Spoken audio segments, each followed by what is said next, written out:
बिस्मिल्लाहिर्रहमानिर्रहीम। अस्सलाम वालेकुम। जी बच्चों, आज जो हमारा टॉपिक है डिस्कशन के लिए या प्रेजेंटेशन के लिए वो है बेटा एनवायरनमेंट एंड इंटरेक्शन। एनवायरनमेंट को हम उर्दू में कहेंगे माहौल। क्या कहेंगे? माहौल।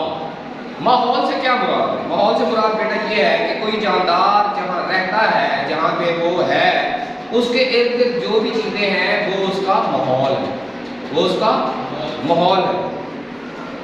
अच्छा, जब से इंसान ने तरक्की की है, अब ये माहौल जो है, हमने जो साइंस ने तरक्की की तो हमने देखा कि तमाम जानदार और बेजान अशिया आपस में इंटरेक्ट करते हैं, आपस में जुड़े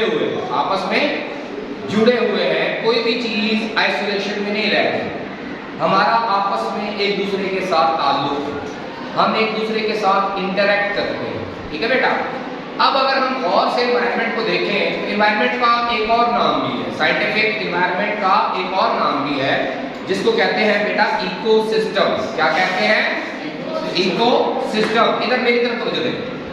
क्या कहते हैं? इकोसिस्टम। ठीक है, थोड़ा थोड़ा आपने साथ में रिस्पॉन्ड करना है ताकि हमारा बाय वे कम्युनिकेशन हो, मुझे पता चलता रहे कि आप गौर से मेरी बात सुन रहे हैं।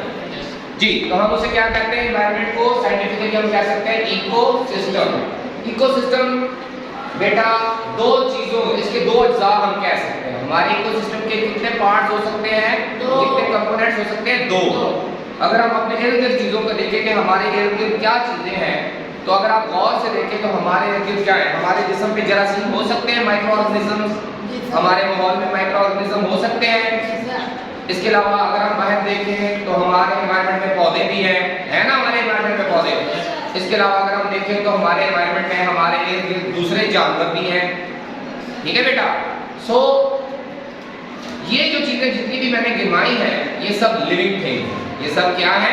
लिविंग थिंग्स है। इसका मतलब ये है कि हमारे इकोसिस्टम में, हमारे इर्द गिर्द, हमारे माहौल में कुछ चीजें ऐसी हैं जो लिविंग है, जानदार है, जिंदा है, जो कि तीन चीजें मैंने गिनवाई। अगर हम अपने इर्द गिर्द और कुछ देखें तो हमारे पांव के नीचे जमीन है, जमीन बेजान है। ये वाटर है जिसको हम पीते हैं, तमाम जानदार इस पर डिपेंड करते हैं, ये भी एक बेजान चीज है। इसी तरह एयर है, हवा भी बेजान चीज है जिसमें हम सांस लेते हैं। ऐसे ही बेटा।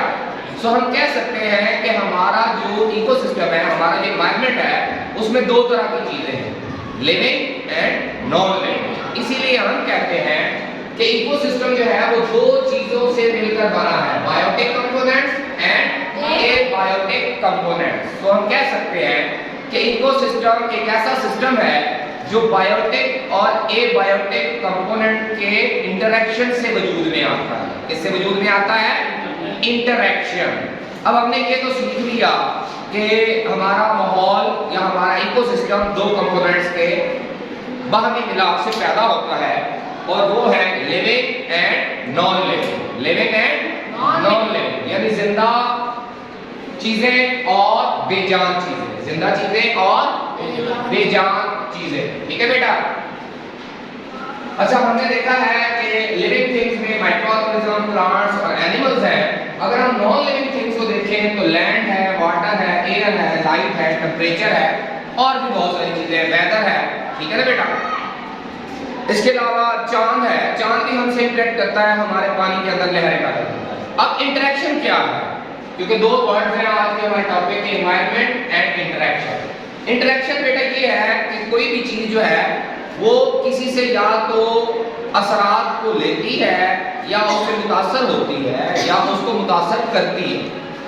मसलन सूरज अगर निकलता है तो उसकी रोशनी में हम देख सकते हैं, सूरज की रोशनी हमें मुतासर करती है ना, हमें हीट देती है, हमें लाइट देती है। ऐसे ही है ना, पौधे उसको ऑब्जर्व करके फोटोसिंथेसिस करते हैं और खुराक बनाते हैं, तो इंटरेक्शन है। इसी तरह एयर में अगर आप देखें, एयर के अंदर जानदार जो है वो ब्रीथ करते हैं, सांस लेते हैं ना, एयर में फ्लाई करते हैं, हमारे एरोप्लेन्स फ्लाई करते हैं, बर्ड्स फ्लाई करते हैं। तो ये इंटरेक्शन है, हम एक दूसरे के साथ राब्ता करते हैं, असरात और असरात को कबूल भी करते हैं, असरात डालते भी हैं और असरात को कबूल भी करते हैं। इसको बेटा कहते हैं इंटरेक्शन। इसको क्या कहते हैं? इंटरेक्शन। कई तरह के इंटरेक्शंस हैं। समटाइम्स हम मटेरियल्स को एनवायरनमेंट के अंदर डाल रहे होते हैं, हम अपने एनवायरनमेंट में मटेरियल्स को डाल रहे होते हैं। मसलन आलूगी, आपने एनवायरमेंटल पोल्यूशन का सुना होगा, सुना है ना एनवायरमेंटल पोल्यूशन के बारे में? एनवायरमेंटल पोल्यूशन क्या है कि हमने जो हमारा इर्द गिर्द का माहौल है, हमने उसमें अनवांटेड और नुकसानदेह चीजों को शामिल कर दिया। ये भी इंटरेक्शन है, ये बैड इंटरेक्शन है। कौन सा इंटरेक्शन है? बैड इंटरेक्शन है। हमने अपने एनवायरनमेंट में बैड इंटरेक्शन डाला। पोल्यूशन भी एक उसकी एग्जांपल है। इसी तरह हमारे कुछ गुड इंटरेक्शंस भी होते हैं, कुछ चीजें पॉजिटिव भी हैं जिसकी वजह से हम जिंदा हैं। अगर ये इंटरेक्शंस ना होते तो लाइफ पॉसिबल नहीं है। जानदारों और बेजान अशिया के दरमियान ये इंटरेक्शन जरूरी है। और आज जो स्पेशल इंटरेक्शन मैं डिस्कस करना चाहता हूँ वो है फूड के हवाले से। जितने भी लिविंग ऑर्गेनिजम्स होते हैं, जिंदा चीजें हैं, उनको जिंदा रहने के लिए, काम करने के लिए, अपनी तादाद बढ़ाने के लिए फूड की जरूरत है। किसकी जरूरत है? फूड की।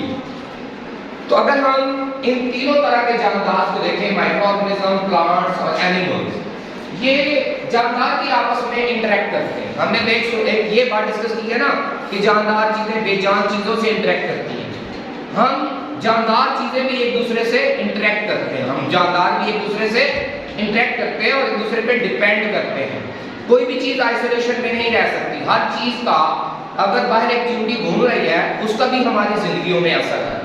जो रोशनी पड़ रही है, जो पौधे हैं इस पूरी ग्लोब के ऊपर, उनकी कंडीशंस का इफेक्ट भी हम पे पड़ता है। फर्ज करें अगर फसलें प्रॉपर ना होंगे तो क्या होगा?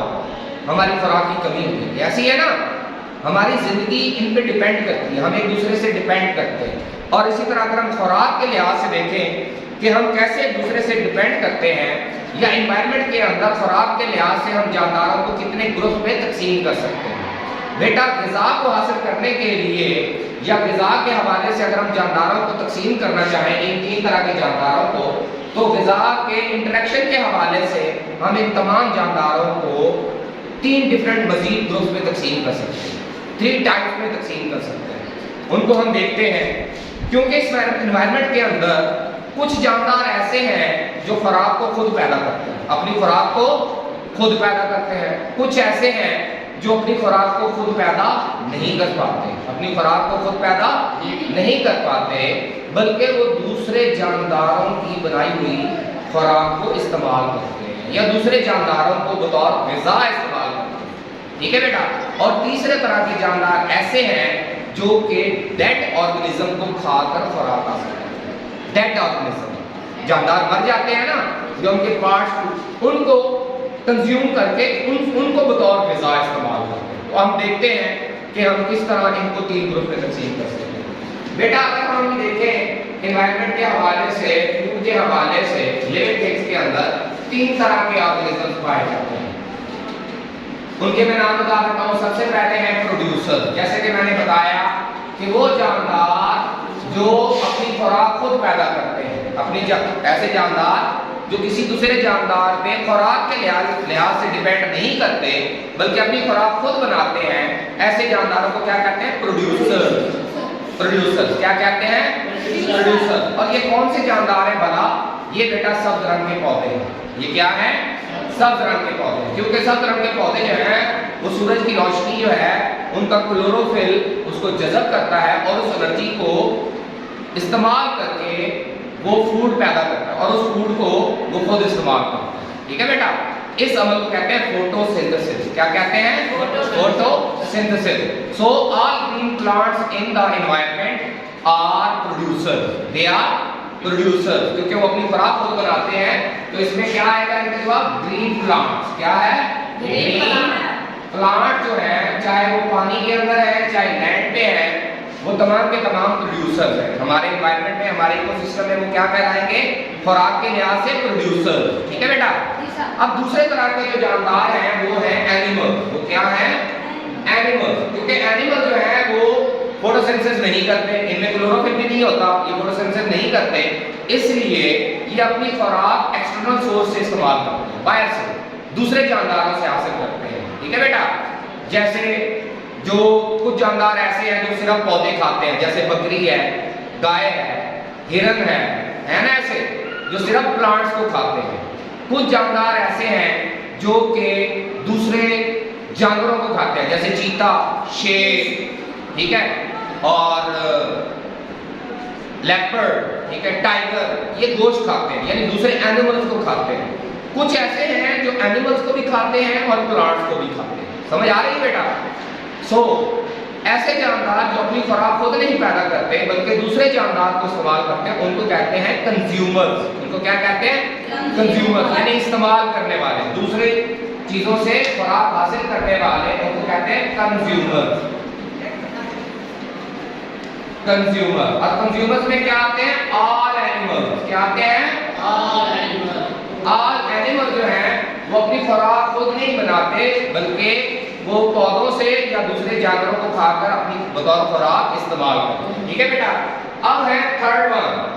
थर्ड वन को अगर हम देखें, उनको कहते हैं बेटा डीकंपोजर। क्या कहते हैं? डीकंपोजर। डीकंपोजर, डीकंपोजर जो है बेटा ये होती है फंजाई, फंजाई एंड बैक्टीरिया। ये बेटा दो तरह के ऑर्गेनिजम्स हैं। ये ऐसे ऑर्गेनिजम्स हैं जो कि खुराक के लिए दूसरे जानदारों पे डिपेंड करते हैं, लेकिन ये डेड ऑर्गेनिजम्स को खाते हैं। फर्ज करें किसी पौधे के पत्ते गिर जाए, हम नाखून तराशते हैं, बाल तराशते हैं, गार्डन में फेंक देते हैं, तो इनको बैक्टीरिया और फंजाई जो है वो डिकम्पोज करती है, और डिकम्पोज करते हुए वो अपनी खुराक हासिल करते हैं। इस तरह ये अज्जा जो है ये सादा अज्जा में कन्वर्ट हो जाते हैं। फूड के लिहाज से हमने देखा है कि जानदारों के अंदर जो आपस में खुराक के लिहाज से जो इंटरेक्शन है वो तीन तरह का हो सकता है। नंबर वन, ऐसे जानदार जो अपनी खुराक खुद बनाते हैं, उनको क्या कहते हैं? प्रोड्यूसर्स। क्या कहते हैं? प्रोड्यूसर। और ये क्या है? Green plants. All green plants are producer. Secondly हमने पढ़ा कंज्यूमर। ऐसे जानदार जो अपनी खुराक खुद नहीं बनाते बल्कि दूसरे जानदारों से हासिल करते हैं, उनको हम कंज्यूमर्स कहते हैं। इनके अंदर तमाम एनिमल्स हैं जो या तो पौधों को खाते हैं या एनिमल्स को खाते हैं, या पौधों और एनिमल्स दोनों को खाते हैं। तीसरा बेटा हमने जो ग्रुप पढ़ा है वो है डीकंपोजर। वो क्या है? Decomposer. Decomposer fungi and bacteria है, और ये वो ऑर्गेनिजम्स हैं जो डेड और जो डेड पार्ट्स होते हैं लिविंग ऑर्गेनिज्म के, चाहे वो प्लांट्स हो, एनिमल्स हो या दूसरे माइक्रो ऑर्गेनिजम्स हो, उनके जो डेड पार्ट्स होते हैं उनको डीकंपोज करते हैं और उस दौरान वो अपनी ग़िज़ा हासिल करते हैं। ग़िज़ा के लिहाज से हमने तीन इंटरेक्शन पढ़ी, प्रोड्यूसर, कंज्यूमर एंड डीकंपोजर। थोड़ा सा मैं रिवाइज कर देता हूँ। आज हमने पढ़ा एनवायरनमेंट एंड इंटरेक्शन। एनवायरनमेंट को हम इकोसिस्टम भी कह सकते हैं, माहौल भी कह सकते हैं। इसके अंदर दो तरह के अज्जा होते हैं, बायोटिक एंड एबायोटिक। बायोटिक जो है वो लिविंग है, एबायोटिक नॉन लिविंग है। लिविंग के अंदर हम ऑर्गेनिजम्स को हम तीन ग्रुप्स में तकसीम कर सकते हैं, micro organism, plants and animals. जबकि नॉन लिविंग में बड़ी लंबी लिस्ट है, लेकिन हमने चंद को जिक्र किया है। लैंड है, वाटर है, एयर है, लाइट है, टेम्परेचर है। तो ये नॉन लिविंग कंपोनेंट्स हैं और ये इनमें हम आपस में इंटरेक्ट करते हैं। वाटर को हम पीते हैं, हम ऑर्गेनिज्म का 70% जो है वाटर है। वाटर में भी हमारा इंटरेक्शन है। जमीन पे हम चलते हैं, उससे इंटरेक्ट करते हैं। एयर में हम ब्रीथ करते हैं, उससे हमारा इंटरेक्शन है। इसी तरह हमने लिविंग ऑर्गेनिज्म के अंदर भी देखा है कि वो भी आपस में इंटरेक्ट करते हैं। ये जो मिलके इंटरेक्शन है लिविंग और नॉन लिविंग के, इस इंटरेक्शन के ही सिस्टम को इकोसिस्टम कहते हैं। फिर हमने खास तौर पे जो फूड के लिहाज से ऑर्गेनिजम्स के अंदर, लिविंग थिंग्स के अंदर जो रिलेशन है, जो इंटरेक्शन है, हमने उसको डिस्कस किया और उसके अंदर हमने ऑर्गेनिजम्स को तीन ग्रुप्स में तकसीम किया: producer, consumer and decomposer. Producer अपनी खुराक खुद बनाते हैं, कंज्यूमर अपनी खुराक खुद नहीं बना सकते, बल्कि वो दूसरे ऑर्गेनिज्म से अपनी ग़िज़ाई ज़रूरियात को पूरा करते हैं। और थर्ड वन जो है वो डीकंपोजर्स हैं। वो ऐसे ऑर्गेनिजम्स हैं जो कि डेड ऑर्गेनिजम्स को मजीद डीकंपोज करके एज ए फूड यूज करते हैं। So thank you very much बच्चों, स्टूडेंट्स। ये था कुछ basic introduction environment and interactions के बारे में। आई एम क्वाइट श्योर कि आपको इसकी समझ आई होगी। इसको अच्छी तरह रिमेंबर कीजिएगा और इसकी तैयारी कीजिएगा और इस पर गौर व फिक्र कीजिएगा और इस पिक्चर को, इस इंटरेक्शन को और इस सिस्टम को समझने की कोशिश कीजिएगा। Thank you very much. अल्लाह हाफिज़।